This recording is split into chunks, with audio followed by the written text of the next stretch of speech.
Захопили і пограбували. Російські силовики вдерлися до єдиного храму Православної церкви України у Сімферополі.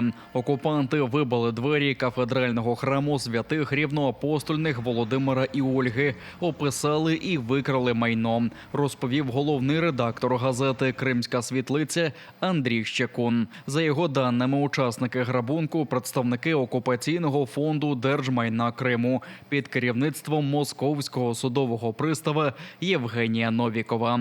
Окупанти назвали облаву звільненням, бо українська церква, мовляв, так і не переоформилася за російськими законами. Тому угоди оренди розірвано. Андрій Щекун вважає це звичайним рейдерством.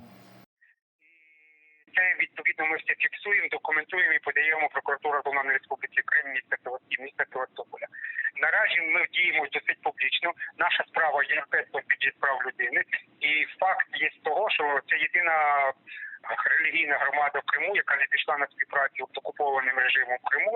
І на сьогоднішній день ми є жертвою знищення, ліквідації українців в Криму. Це ціленаправлене знищення української ідентичності в Автономній Республіці Крим і релігійної громади в Криму, зокрема Української церкви. Росіяни зневажають релігійні права українців Криму з початку окупації, перешкоджають службам і переслідують митрополита Сімферопольського і Кримського Климента. Кафедральний храм – єдина церква ПЦУ на півострові.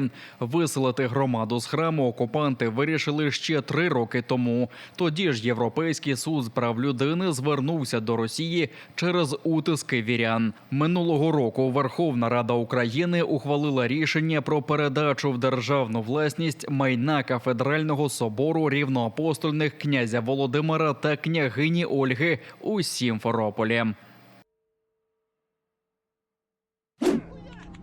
Бахмут не здадуть. Українське військо має частковий успіх у битві за місто, визнав секретар Ради нацбезпеки та оборони Олексій Данілов. Подробиць він не розкривав, лише зауважив, що попереду багато роботи, а триматимуть Бахмут стільки, скільки необхідно для досягнення тактичних і стратегічних цілей. Перед тим командувач сухопутних військ Олександр Сирський відзначив контратаку 3-ї штурмової бригади поблизу Бахмута. Генерал підтвердив, що на одній ділянці ворога відкинуто на 2 кілометри і додав, що сили оборони надійно тримають фронт.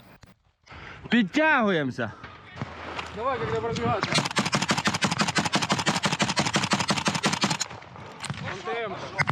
Я бачив, вона на запалі. Що ми можемо вирішити? Убити їх не можемо. Бійці 3-ї штурмової бригади повідомили про чимало знищеної ворожої техніки та чергове поповнення обмінного фонду. На офіційному ресурсі підрозділу поширили розмову колишнього командира полку Азов із полоненими росіянами. Вочевидь, із сумнозвісної 72-ї бригади, розбитої під Бахмутом. Окупанти одноголосно кажуть, що потрапити в український полон ліпше, ніж загинути під танком. І закликають одноплемінників не слухати пропагандистські міфи про азовців, а складати зброю. Все будет, господа, хорошо. Надеюсь, что вас можно скорее поменять на наших бойцов, и мы вас тут больше не увидим. Потому что второй раз может так не факт. Это точно. Вы нас больше не увидите. Поздравляем с днем наступающей победы Украины! Бояться самого лише поєднання кольорів. Росіяни обурились синьо-жовтою будівлею у Красносельському, що в Чорноморському районі Криму. Фільмував і погрожував, ймовірно, російський окупант, бо сам він їде в камуфльованій вантажівці та в болотяній куртці. Так, товарищ майор, нужно разобраться. Вот такие вот моменты у нас появились. Ждуны, наверное, тоже. Привет.